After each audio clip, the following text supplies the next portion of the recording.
Alright, you guys, so I haven't really spoke on this or anything really.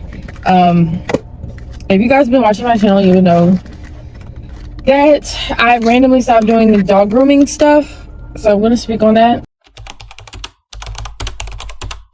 right now because people are asking me how's it going. Still doing it, blah blah blah. Right, I started off dog grooming as an idea. I even said it in the video when I did dog grooming a long time ago. There was no legitimate purpose. Okay, that's all I'm gonna say. There was no legitimate purpose. So the main reason why I did dog grooming and why I was recording it as well was because I wanted to take y'all along with me while I was doing the side hustle. I just wanted to basically do it for like educational purposes. When it came to me doing dog grooming, it wasn't because it was a long-term goal of mine, you know. It wasn't something on my list of things for me to do or for me to want to do long-term. Like, I never thought I would even do dog grooming. Now, I did think I would do dog walking. I've done dog walking before, like when I was younger and shit like that in my people's neighborhood. So dog walking is totally different, just like dog boarding, you know, having people want to drop off their dogs to your house and shit like that. That is totally different from being a dog groomer. Being a dog groomer is you actually physically having to get in contact with the dog. Like, you have to deal with almost getting bit, or you have to deal with like them smelling nasty or looking at nasty things, because some owners really don't know how to take care of their dogs. And it's a lot that comes to it that people don't see, the bad and the good, I would say. But I would feel like in the dog grooming world, it's a lot more bad stuff than good stuff. So I'm not speaking on it from somebody that has like years and years and years on experience. I'm speaking on somebody who had dogs since they was born. I've had dogs all around me, animals all around me. You know, people had all different types of animals, not just dogs, cats. We've had ferrets, rabbits. We've had guinea pigs. We've had fish, sharks. I've had crabs, all different types of stuff. Like, don't sit here and think that, you know, I've only been around just dogs. My people even have lovebirds. I used to have to feed them every morning. And those are not parrots. They don't speak or nothing, but like, people just don't understand or don't care that much. A lot of people, you know, do certain jobs for certain well-beings or certain times in their life, you know. Not every job or opportunity that you take or do, that means you have to do it long term. You know, some people do it for the experience, some people do it for memories, some people do it just to do it. Like I said, it was a hit or miss. I did it because I had a lot of free time, and my boyfriend at the time that y'all saw in the videos when I was doing my dog grooming shit, he came up with the idea. He just never thought to do it. Like, don't you be around people where they think the same thing as you, but they don't put it into motion? Or you doing shit that other people want to do, and sometimes that can irk up their nerves. Who am I to sit here and shame somebody just because somebody else want to do that? You know, if anything, get your money. Like, I'm not the type where I don't care if somebody's doing the same thing as me. And I realized that my boyfriend at the time, he was very jealous of me. Eventually, being around somebody that constantly feels like you're copying them, and it's like, it's understandable to an extent if somebody's legit copying like literally every single thing you do. That's different. But you can't get mad if your friend, your significant other, your family member want to do something that you do, whether it's job wise, whether it's like, you know, them buying the same outfit as you, shopping at the same store as you, getting the same car as you, whatever case may be. You can't get mad because some people want some of the same things as you in life. That just means that y'all are alike. It's not a bad thing, and people tend to take it as a bad thing. Now, it's different if, like I said, if word for word, do for do, say for say, like everything literally the next person is doing, then I would say, yeah, that's copying. But if it's little things over here and there, you can't get mad about that, because that's the main reason why you attract certain people around you, because y'all have similar mindsets, or y'all have like-minded ways, or certain things that y'all have in common, and you have to understand that that's why, you know. So I think it's just people's perception on everything, and it was kind of annoying, you know. And it eventually got to a point where when I first started business, like y'all saw in the videos, I was doing mainly all the work. I was the one creating the websites. I was the one creating the business cards. I was the one paying for everything. Like, that nigga was not paying for shit. I was the one who had to buy a card reader. I had to create the website, y'all. I'm the one that had to text people, talk to people on the phone. I'm the one that had to pay for everything, because I had to pay for everything to start the business anyways. And then I promoted my shit. Making me kind of irritated if you talking to my deal and you doing a lot of work, or you doing all the work, or you actually you know, taking the time out your day and your energy and your money to get into something, and you just hear people in the background just like, oh, you copying me, oh, this, that, and the third, like downing everything, you're not doing it right, you're done for this. It was bad doing business with him, because he would argue with me about it all the time. And y'all, like I said, this dude, I'll do separate story time on my ex, but just know y'all, like, he wasn't paying for much in my living with me. Like, the only thing that nigga was paying for was damn near gas and probably food every once in a while. But everything else I was paying for. I still was paying for my own phone bill. I still was paying for my own rent, even though he was living with me. Like, nigga wasn't paying for no bills in the apartment.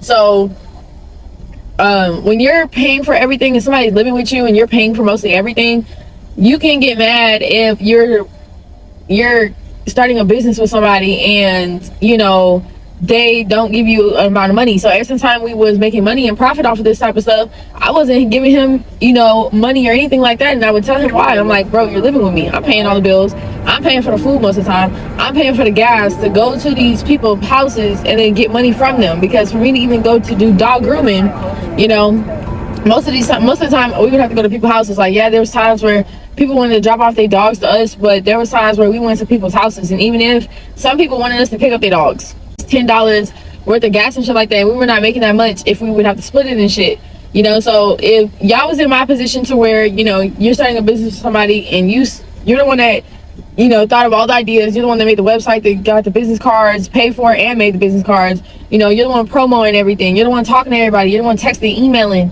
you know, all that type of stuff. Like, most of everything I was doing, like, I was doing all the work. The only thing he was doing was he was helping me go places. So whenever we would go to somebody's house and we would wash the dog, like, yeah, he would help me wash the dog, you feel me? He would help me dry the dog, you feel me? Like, when we was doing the dog waste removal, because that was included, like, people didn't understand that, I guess, in my videos. When I was doing dog grooming, I was including a bunch of services. I had dog grooming, which was a wash and dry, you know, then I did clipping nails, and then I did dog walking, dog boarding, and then I did the pet waste removal, where I clean up from people's backyard. It was like an all-in-one thing. So believe it or not, that's how we was getting a lot of money, because people would be like, oh, well, we do need to wash, we do need, our dog does need a wash, you know, like, we do need you to clean the backyard and stuff, you know. Believe me, we was making bank. We was making at least probably per dog, like when it came to washing and drying a dog, we was making about, maybe, I would say $70 to maybe $100, maybe $120 per dog. So every single time. And we didn't record every single time we did every single time we washed the dog, or every single time we did pet waste, we didn't record. I was only recording the beginning to show y'all what I was doing in my business and to have y'all kept up and stuff like that. But I was not recording every single time, because I did the dog grooming and the pet waste removal service for a very long time. I don't know how long it was, but I did it for months, because with the pet waste removal, people had subscriptions. It was different from dog grooming, because yeah, people may ask you, you know, hey, can you wash my dog once a month, this, that, and the third. But with pet waste, some people wanted us to come every weekend or once a week. Like, some people had us go twice a week to go clean up waste from their backyard, even though we wasn't dog grooming. So we was making about $30 to $50 per backyard. So every single time we cleaned the backyard, it was straight up $30. Sometimes we would get tipped $20, so we would come home with $50 per person. Sometimes it just depends on if they fuck with us or if they're having a good day. And we had a bunch of clients when it came to washing and cutting nails and shit. So eventually, the reason why I stopped, because I know a lot of y'all are probably like, oh, you look like you wasn't really in it. Like, because like I said, I was not recording, because this is my YouTube channel, it's not his, but I was not recording, like I said, every single time I washed the dog. I did not record every single time I did pet waste. I was doing it for probably about 6 to 8 months straight, like dead ass. I was doing it for a very long time, and I was building up a clientele and everything like that. Eventually I was gonna get big ass cards and posters and stuff to put them all around and stick them in the ground and shit like that. But I was like, nah, if I was to do that, I need more employees, because I don't have much experience when it comes to dog grooming. Like, yeah, I can groom my personal dog, but when it comes to like shaving off certain things and clipping certain nails, it's hard to do. So I eventually stopped. That's why I stopped doing the business, because number one, I felt like I wasn't experienced enough, and number two, it was more of a, I can't do this by myself. Like, when I kept arguing with my ex throughout this whole entire time, y'all, when I was arguing with him, every single time me and him would have an argument, like I said, it would be about him wanting money from the business. And like I said, if we're only making $30 for both of us, that's $15 each. And that $15, you don't even need it. Like, if I'm paying for everything, you gotta give me some type of money if I'm the one, like, helping everything. The only thing this nigga was doing, literally, like I said, y'all, was helping. So, it would have been different, you know, if he jump-started my career, if he put some money down, if, you know, if we was using his car, if he was putting gas in the car, stuff like that. He wasn't helping with anything.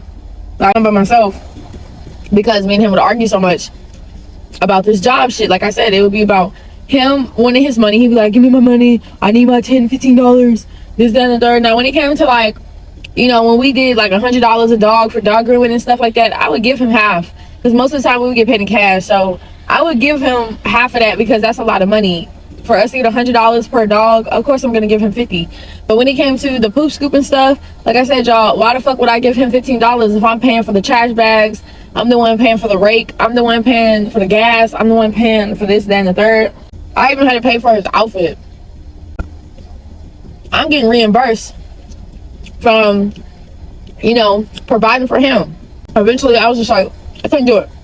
You know, having somebody bully you so much, like, oh, you're stupid for starting this business, you're a copier, I could do better if I did it myself. Like, he was just downing me all the time. So like I said, eventually, y'all, every single time I bring up, like, hey, we got a job, he would be like, okay, go by yourself. Or he would feel some type of way, have a stank ass attitude. So I went by myself multiple times, and eventually I realized, like, I can't do all this by myself. Like, me doing everything literally all by myself, I cannot do it. I need a manager, I need an employee, I need extra employees. Then I started booking more clients, to where I would have like 2 different clients at the same time. So like, one would be like a dog grooming, like somebody would be like, hey, can you wash my dog at 7 a.m. and then somebody else would be like, hey, can you come poop scoop my backyard at 8 a.m. I don't have enough time to do that, you know. So I would have to get an employee. So I was like, fuck, I need an employee, and he's no help. Like I said, he don't got a car, he don't got money like that, so he couldn't even get him an Uber if he wanted to.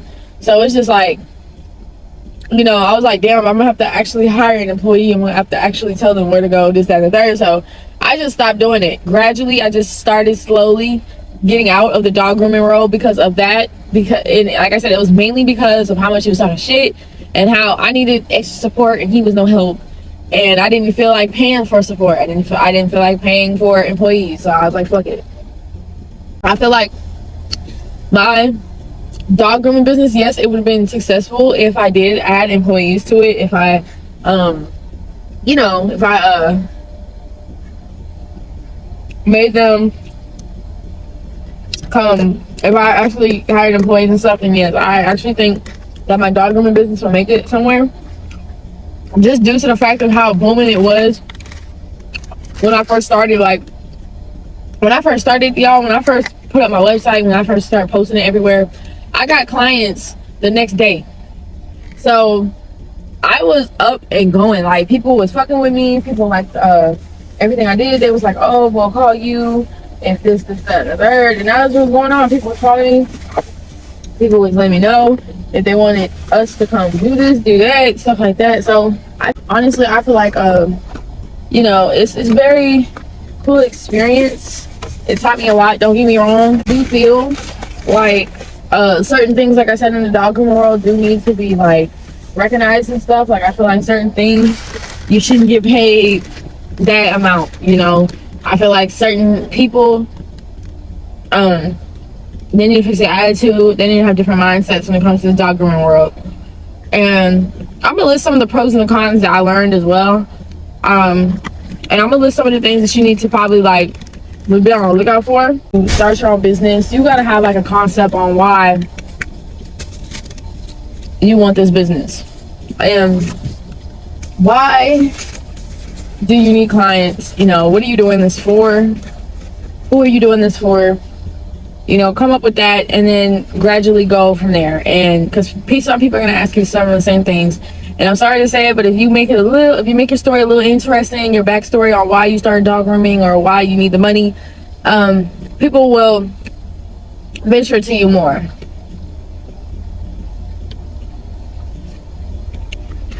You know, so you got to be smart with it when it comes to certain things. But I'm gonna list some of the pros when it comes to dog grooming. I like how much money you can make in a day by doing, you know, the most easiest shit, washing a dog. It's very easy. Now the people that can cut them and can cut them into different cut their hair into different waves and stuff like that, y'all are good at that. Y'all are professionals, get your money or whatever. But the people over here that don't do that, we just wash and dry and cut their nails and stuff. Like I said, it's very simple, it's easy. You're not going to waste that much time doing that. At the most, probably about 4 or 5 hours, and you're not really doing much. You got to bend down and stand up. Yeah, you got to deal with some dogs that don't like to be touched and they might bite you, or you got to deal with some dogs that's extremely weird or stinky, like I said. But it's easy and it's fast money. That's the big pro about it. Another pro is you can really learn from being a dog groomer with certain things. You can learn stuff about people, you can learn stuff about animals. You know, there's always knowledge to be taught when it comes to the dog grooming world. You can do stuff on your time. If you start your own business when it comes to this, like, you could do stuff on your own time, so that's a big pro. Another thing is with dog grooming is it does not cost a lot of money to start up a dog grooming business. You don't need much. You can start from certain things and work your way up. If you want to eventually, you know, start cutting dog hair in different styles, or, you know, having them have different colors, bleaching their hair and shit. If you want to, you can start off small and then work your way up to doing that. You know, you can put yourself through dog grooming school, dog training school, whatever the case may be, whatever you want to do. Like I said, you can work your way up. You can start from right here and work your way up when it comes to being a dog groomer, which I like, because people are more understanding as well when it comes to that, especially if you tell them you're a beginner, or you know, all that type of stuff. So people would rather pay for a dog groomer that has their own business than them going to have to pay for an official certified licensed dog groomer, just due to the fact that they might cost too much.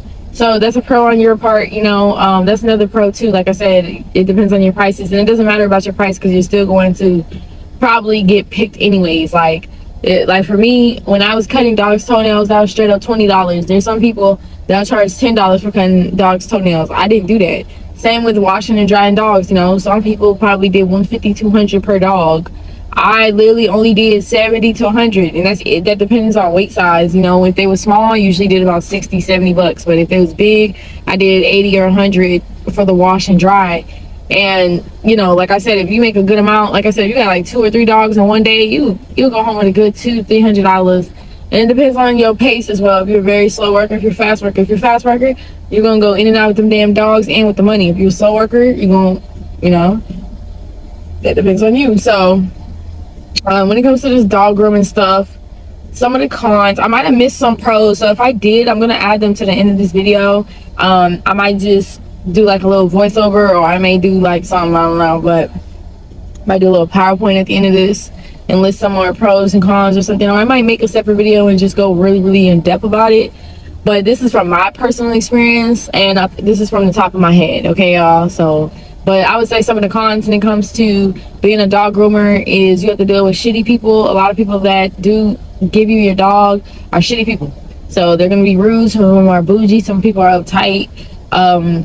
That's the only problem, I would say, when it comes to being a dog groomer. Number 2, the second con I would say is they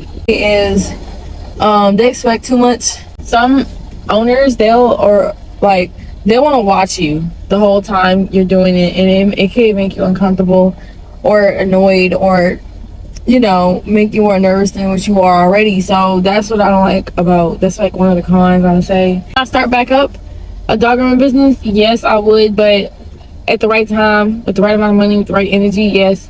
But right now, currently, no. Like, even if I had the money, probably not. Like I said, it's not something that I'm forever interested in. I love animals. There's certain jobs that, you know, have to do with animals that I would do for the rest of my life. But when it comes to dog grooming, that's something that I probably would not do. I probably would invest in a business that's like that. I would make a business, you know, whereas a dog grooming business where I would probably hire employees to do all that. But me touching a dog again and doing dog waste removal again, I probably would not do that again. Yeah. And it's not because it's that bad, because I know some of y'all are gonna be like, damn, it must be that horrible. It's not that bad. It's just my personal experience. It wasn't bad either. Like, it wasn't a fail. I was making money. Like, nothing was wrong. It was just me. It just wasn't it. It wasn't my calling. Didn't really care for it. You know, and it happens. And then you get unmotivated to do stuff, you know? So, yeah, that's about it. So I hope you guys enjoyed this video. Let me know if y'all have any comments when it comes to dog grooming down below. I'm probably gonna do like 2 more dog grooming videos, like probably read other people's stuff and probably just, you know, make an open discussion about it or whatever. But that's about it, you guys. Bye.